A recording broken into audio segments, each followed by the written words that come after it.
구약성경 레위기 9장 1절에서 6절 말씀, 그리고 22절에서 24절 이렇게 읽도록 하겠습니다. 레위기 9장 1절에서 6절 그리고 22절에서 24절 말씀을 우리 한 목소리로 같이 읽도록 하겠습니다.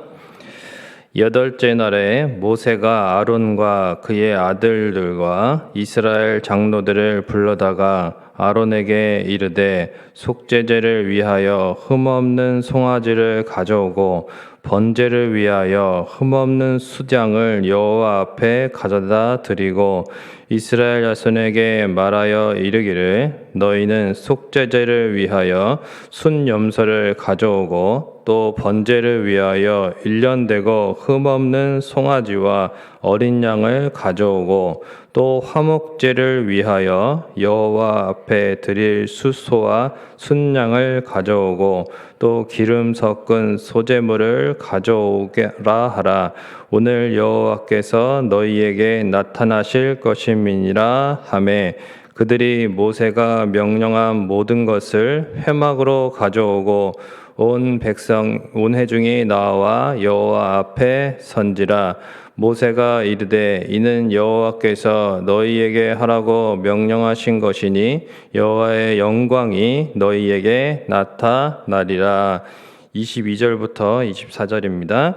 아론이 백성을 향하여 손을 들어 축복함으로 속죄제와 번제와 화목제를 마치고 내려오니라. 모세와 아론이 회막에 들어갔다가 나와서 백성에게 축복하매 여호와의 영광이 온 백성에게 나타나며 불이 여호와의 앞에서 나와 제단 위에 번제물과 기름을 사른지라. 온 백성이 이를 보고 소리 지르며 엎드렸더라. 아멘. 오늘도 또 새벽에 나오신 우리 모든 성도님들 하나님의 영광스러운 임재를 경험하는 시간 되시기를 축원을 드립니다. 우리는 매일 예배를 드립니다.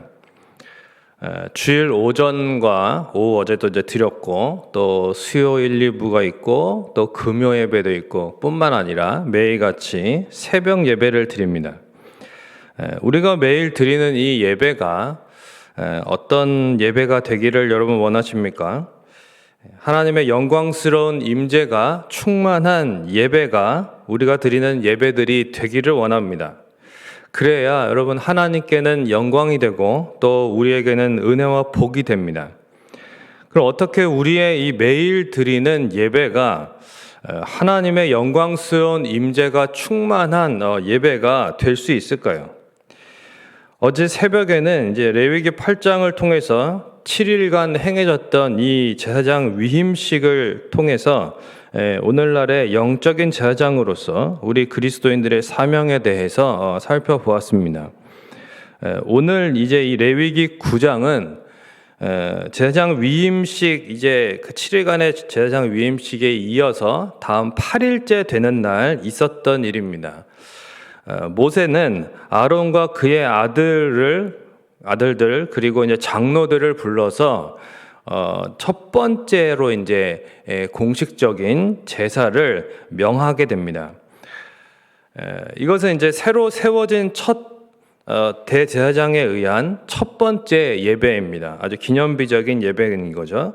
그리고 이제 이 예배가 성공적으로 오늘 말씀을 보면 하나님의 영광이 임하는 예배 그리고 하나님의 그 불이 임하는 그러한 예배가 되어서 아주 성공적으로 잘 거행됩니다.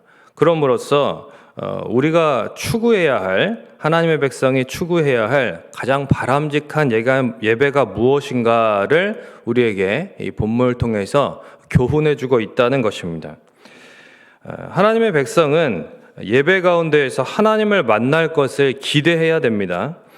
모세는 이 예배를 이 제사를 이제 명하면서 두 번에 걸쳐서 하나님이 나타나실 것이다 이렇게 언급하고 있습니다. 4절에 보니까 오늘 여호와께서 너희에게 나타나실 것임이니라.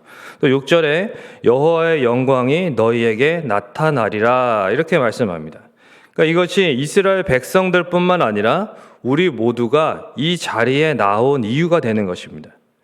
하나님이 나타나시는 것, 하나님의 영광을 경험하는 것이 우리가 이 자리에 나오는 이유예요. 제가 얼마 전에 이제 코로나가 확진돼서 한 주간 재택 치료를 받았습니다. 3차까지 다 맞았지만은 그래도 이제 재택 치료를 받게 됐는데 안방에 이제 격리해가지고 제가 이제 모든 예배를 온라인으로 드리는 경험을 좀 했죠. 그리고 이제 저뿐만이 아니라 또 그 확진되신 분들을 제가 거의 다 통화를 하고 뭐 이렇게 이제 얘기를 나누면서 그 성도분들과도 이제 이야기를 나누면서 제가 분명히 깨달은 것이 하나가 있습니다. 그것은 바로 현장 예배의 소중함입니다. 현장 예배는 너무나 중요하다는 거예요. 이렇게 확진자가 많은 상황에서 이게 무슨 말씀입니까? 뭐 이렇게 생각할 수도 있겠지만은 사실 따지고 보면 온라인으로 예배를 드린다고 해서 여러분 코로나 안 걸리는 거 아닙니다. 집에만 있는다고 해서 코로나 안 걸리는 게 아닙니다. 코로나가 집으로 옵니다. 그죠? 코로나가 가족과 함께 집으로 와요. 예.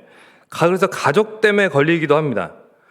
거의 다 지금 확진되신 분들이 거의 다 가족으로 인해서 또 직장 동료에 의해서 또 자녀들 뭐 학교 다녀오고 또 어디 다녀오고 이렇게 하면서 그 경로가 굉장히 수많은 경로가 있어요. 누가 확진될지 모르는 상황에 지금 다 처해 있는 것입니다. 뭐 지금 비공식적으로 감염됐는데도 불구하고 이제 병원에 안 가고 그냥 버티는 분들 이런 분들 굉장히 많다고 그러죠. 보건소 안 가고 이런 분들 이제는 이제 뭐 보건소도 안 가도 되고 PCR 검사로 감당이 안 되는 방역 체계가 됐기 때문에 이제 뭐 한 달 동안은 이제 병원에서 그냥 신속 항원 검사로 확진되면 그것으로 이제 확진이 인정된다 이제 그렇게 나라에 보고된다 이렇게까지 되었습니다. 그러니까 코로나 좀 지나고 이제 교회를 오려고 만약에 생각을 한다면 그것은 뭔가 이제 좀 시대착오적인 생각입니다. 너무 코로나는 어디에든 있습니다. 온라인 예배로 만족하지 않았으면 좋겠다는 것입니다. 너무 현장 예배랑 이게 차이가 커요. 이와 같은 시국에 영적인 상태가 더 악화되지 않도록 우리가 현장 예배에 와야 됩니다. 물론 정말 누가 봐도 불가피한 상황으로 이제 교회에 못 와서 어쩔 수 없이 현장 예배를 못 드리는 그런 분들이 있어요. 저도 격리가 돼서 이제 온라인 예배를 드려보니까 어쨌든 이 현장 예배를 절대로 대신할 수 없다는 것입니다. 절대로 온라인 예배가 현장 예배 은혜를 대신할 수 없습니다. 이것은 제가 진짜 하나님 앞에서 이거는 분명하게 말씀드리고 싶은 겁니다. 아무리 뭐 가상현실이 발달하고 뭐 무슨 뭐 메타버스 뭐 이거 무슨 뭔지 아세요? 메타버스? 네, 가상현실 세계에서 일어나는 걸 또 메타버스 이렇게 표현을 하는데 뭐 메타버스 교회다, 뭐 온라인 교회다, 뭐 인공지능 앞으로 뭐 인공지능 로봇 목사가 뭐 생긴다, 뭐 그런 얘기까지 나오는데 결코 그런다 할지라도 결코 하나님이 우리 인생들을 불러 모으셔서 하나님을 예배하는 이 현장을 통해서 베푸시는 놀라운 그런 하나님의 영광스러운 임재의 경험을 결코 대신할 수 없다는 거예요. 대신할 수 없습니다. 뭐 아무리 뭐 3D로 예배를 뭐 컴퓨터로 드리는 다 소용없어요. 그거는 그냥 잠깐의 어떤 신기함, 뭐 새롭다, 뭐 그거는 현장에서의 이 이스라엘 백성들이 왜 회중들이 그 회막 앞으로 다 모였습니까? 하나님이 왜 불러 모으셨습니까? 하나님의 음성이 각 그들의 장막마다 임할 수 있었죠. 그러나 그들이 왜 회막 앞으로 나왔습니까? 하나님은 모아놓고 은혜를 베푸시는 그 이유가 있어요. 이스라엘의 역사 가운데에 위기 때마다 하나님은 불러 모으셔서 거기에서 하나님은 미스바 대각성의 그 기도도 보십시오. 하나님은 불러 모아놓고 합심으로 기도할 때에 하나님을 예배할 때에 하나님께 회개할 때에 놀라운 역사들을 일으키셨습니다. 왜 주일마다 공예배들마다 누구보다 면역력이 약하신 어르신 성도들이 앞서서 교회에 나오십니까? 왜 연로하신 성도님들 또 몸이 불편하신 그런 분들이 젊은 성도들보다 더 새벽 예배에 이 자리를 지키시고 있고 나와서 기도하시냐 이 말이죠. 그 이유는 딱 하나입니다. 오늘 본문의 말씀처럼 하나님께서 부르셔서 이 자리에 순종함으로 나아오면 하나님의 영광이 우리에게 임하기 때문에 이 하나님의 은혜를 사모함으로 이 자리에 나오는 줄로 믿습니다. 하나님의 은혜가 있기 때문에 나오는 거예요, 이 자리에. 여러분, 형식적으로 이 자리에 나올 필요가 있습니까? 새벽에 그것도 형식적으로 나온다는 게 말이 안 되는 거예요. 얼마나 피곤하세요. 근데도 이 피곤함과 비교할 수 없는 이 자리에서 하나님이 베푸시는 은혜가 있기 때문에 이 새벽에 나오는 줄로 믿습니다. 여러분, 이 자리에 왜 나오셨습니까? 하나님의 영광을, 하나님의 위로를, 어루만지심을, 치유와 회복을, 그러니까 이 같은 하나님의 현장감이 있는 실제적인 임재하심의 은혜를 경험하고 있고 그래서 사모함으로 나오시는 거 아닙니까? 하나님이 회막 앞으로 백성들을 부르셔서 하나님을 예배하라고 하실 때에 순종함으로 나온 이 백성들, 그들이 하나님께 속죄제와 번제와 소제와 이런 화목제를 통해서 예배할 때에 하나님은 모세와 아론을 통해서 축복하셨고, 그리고 회막 위에 가득한 그런 구름 기둥으로 하나님의 영광을 나타내시고 또 하나님의 불을 내리셨어요. 그래서 하나님이 그들의 제사를 받으심을 알게 해주셨고, 그래서 백성들이 어떻게 했느냐? 기쁨으로 소리를 지른 것입니다. 마지막 절에. 기쁨의 탄성을 지르면서 하나님 앞에 그렇게 경외함으로 엎드려서 경배했다는 것이죠.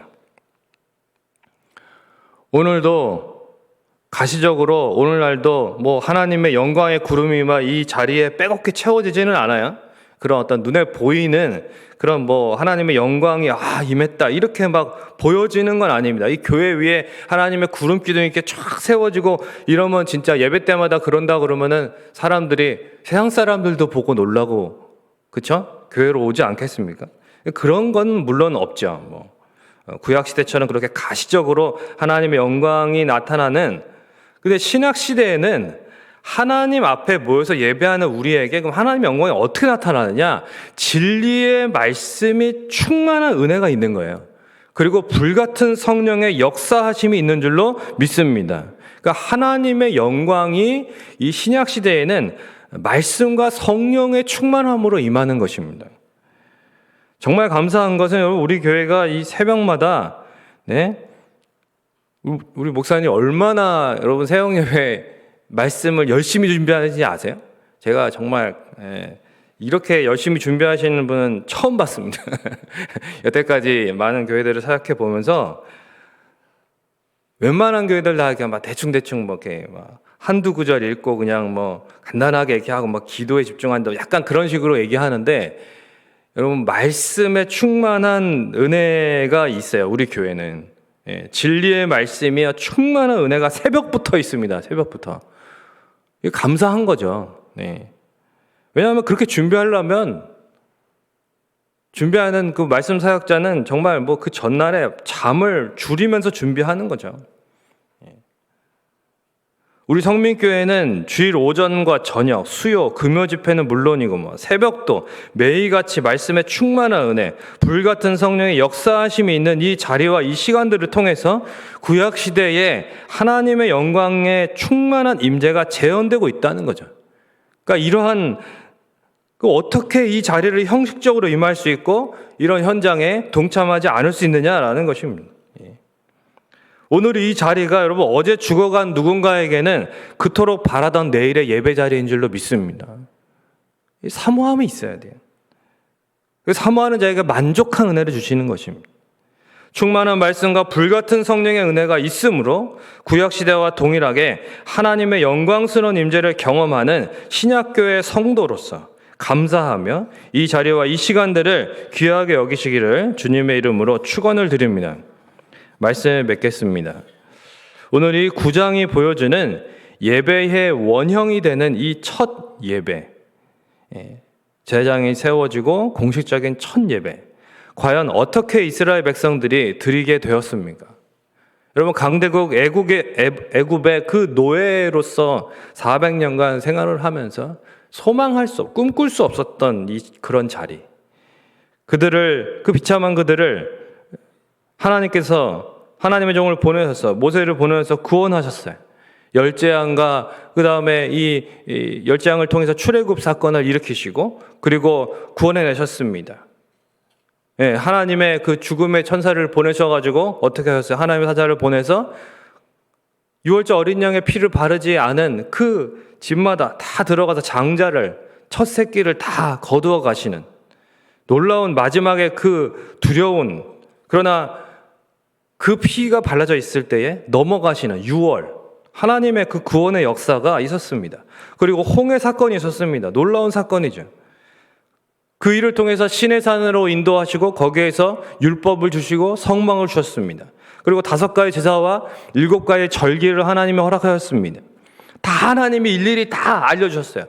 뭐 겉에 어떻게 세세한 소품 하나하나 어떻게 해야 될지 하나님이 무슨 재료를 써야 될지 다 알려주셨습니다. 일일이 다 가르쳐 주셨습니다. 아무것도 모르는 백성들 하나님의 백성답게 만드시려고 하나님을 잘 섬길 수 있도록 그래서 복을 누리고 살아갈 수 있도록 어떻게 살아가야 되는지까지 일일이 다 알려주셨어요.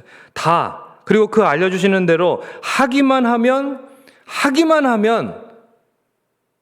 따르기만 하면 하나님 너무 기뻐하시고 그리고 그들에게 하나님이 막 임해주시고 영광스러운 임재를 막 보여주시고 낮에는 구름 기둥이 성막 회막 위에 또 밤에는 이 불기둥으로 성막 위에 임하시는 이런 놀라운 역사가 그들은 그것을 경험했습니다. 이 모든 것이 하나님의 은혜입니다. 그리고 그들이 이렇게 첫 제사를 드릴 수 있게 된 것입니다. 여러분 아무것도 없고 아무것도 아니고 아무것도 모르는 백성들을 사랑하시고 구속하시고 다 가르쳐 주시고 알려주시고 그렇게 하기만 하면은 늘 이렇게 영광의 임재와 이런 불의 역사와 불을 이제 내려줘서 이때부터는 이제 하나님의 불이 된 거죠. 이 불을 꺼트리지 않도록 다 알려주시고 그렇게 잘 감당하면 하나님이 놀라운 은혜의 역사들을 일으키셨습니다. 이런 귀한 첫 예배의 영광의 감격을 누리게 된 것은 은혜입니다. 하나님의 은혜. 우리도 마찬가지 아닙니까? 하나님을 알지도 못하고 죄 가운데 살았는데 창세전에 우리를 택하셨대요. 사랑해 주시고 또 먼저 찾아와 주시고 독생자를 통해서 우리를 구원해 주셨습니다. 어제 새벽에 예화 가운데 한 직장 상사의 그 고백과 같이 우리가 믿는 예수님께서 우리 죄를 대신해서 속죄 제물이 되어 주신 거죠. 그래서 교회를 세우시고 우리로 교회로 불러주시고 또 말씀도 다 맨날 가르쳐 주시잖아요. 맨날 어떻게 살아야 되냐, 우리가 무엇을 믿어야 되냐, 하나님 어떠한 분이시냐 다 가르쳐 주시죠. 배운 대로 또 순종했을 뿐인데 뭐 대단한 거 한 것처럼 너무너무 기뻐해 주시죠. 하나님 우리에게 복을 주시고 또 성령의 충만한 은혜, 치유와 회복의 역사, 또 하나님의 하늘의 그 신령한 복들을 폭포수와 같이 부어주시는 이 모든 것이 우리가 받고 있는 복이고 하나님의 은혜라는 것입니다. 여러분 레위기 말씀은 어려운 율법 지식이나 가르쳐주는 그런 수업 시간이 아닙니다.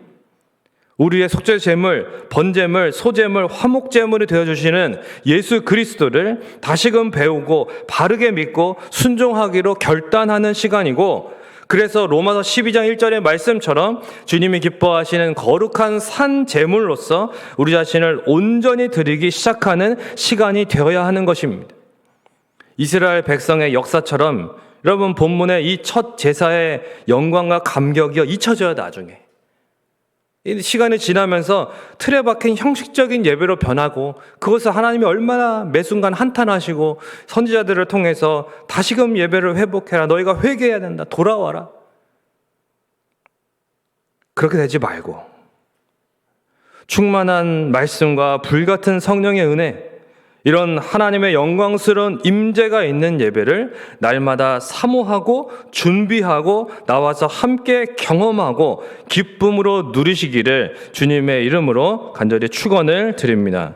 찬송가 35장, 통일찬송가 50장입니다. 1절과 2절, 4절 드리겠습니다.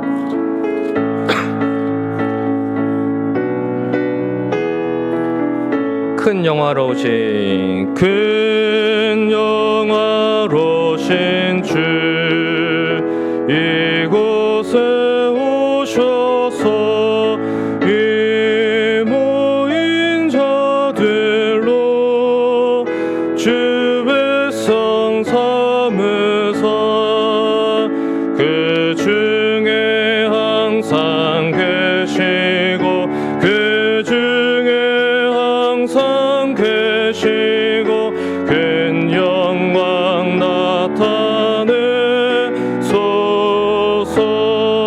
이 백성 기도와 또 예물 드림이 현내와 같으니 고 받으옵소서. 주 예수 크신 복음을 주 예수 크신 복음을 만 백성 듣게 하소. 4절입니다. 주 믿는 만민이 참 진리 지키며 성도들같이 주 찬송하다가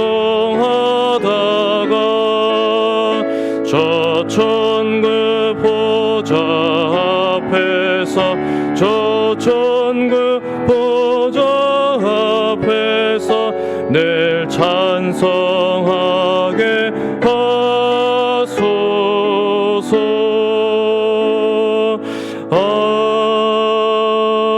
아멘. 큰 영화로우신 주님이라 했어요. 우리 복되신 하나님께서는 참으로 영광스러우신 분이십니다. 그분이 우리가 모인 그 자리에 오신다는 거예요. 그리고 큰 영광을 나타내시고 우리에게 하나님을 경험할 수 있게 해주시고 또한 말씀에 충만한 은혜, 성령의 그런 불같은 역사하심을 우리 가운데 베풀어 주시는 하늘의 신령한 복을 부어주시는 그것이 바로 이 자리에 이 시간들에 있는 것입니다. 우리가 하나님 앞에 어찌 이러한 시간들을 틀에 박힌 형식적인 예배로 드릴 수가 있겠습니까? 우리가 참으로 사모하는 마음으로 사모하는 자마다 주시는 그 은혜들을 경험해야 될 것입니다. 우리가 하나님 앞에 드려지는 매일의 예배들을 다시 한번 돌아보고 내가 정말 하나님 앞에 거룩한 산 제물로서 드려지는 시간 되게 하옵소서. 또한 이 예배가 우리의 삶을 바꾸고 변화시키는, 그래서 또한 지역사회를 변화시키는 우리 교회를 더욱 부흥의 역사로 하나님 이끌어 가실 수 있도록 우리가 하나님 앞에 또한 기도하고 또한 개인적인 기도 제물을 가지고 기도하시고 또한 부재중에 계신 또 목사님도 더 잘 다녀오실 수 있도록 기도하시고 또 하나님 앞에 여러분 기도하시다가 돌아가시겠습니다. 좋으신 아버지 하나님 은혜와 사랑을 감사합니다.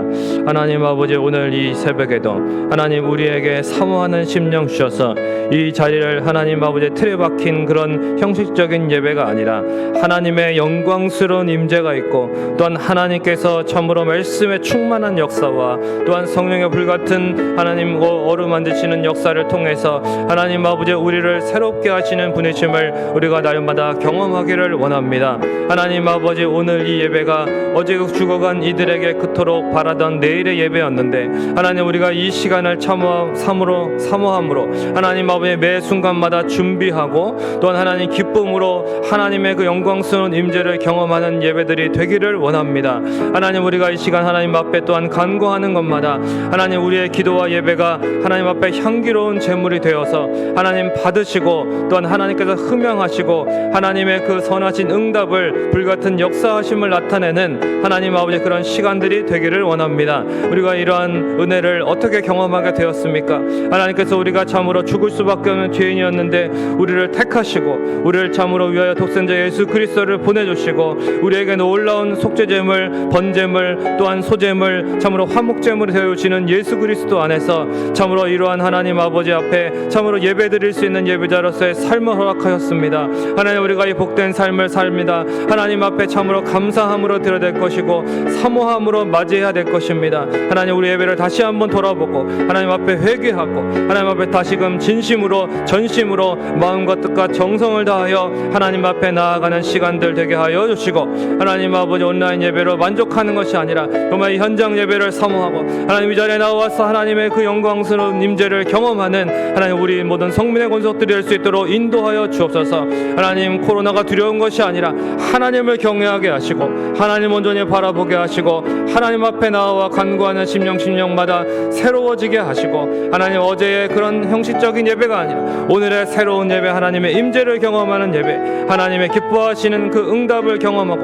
하나님이 주시는 복과 은혜를 충만하게 누리는 시간들이 될 수 있도록 하나님 인도하여 주시고, 이 새벽마다 간구한 것 하나님 선하게 역사하여 주시옵소서. 주님만을 바라봅니다. 주님 인도하여 주시옵소서.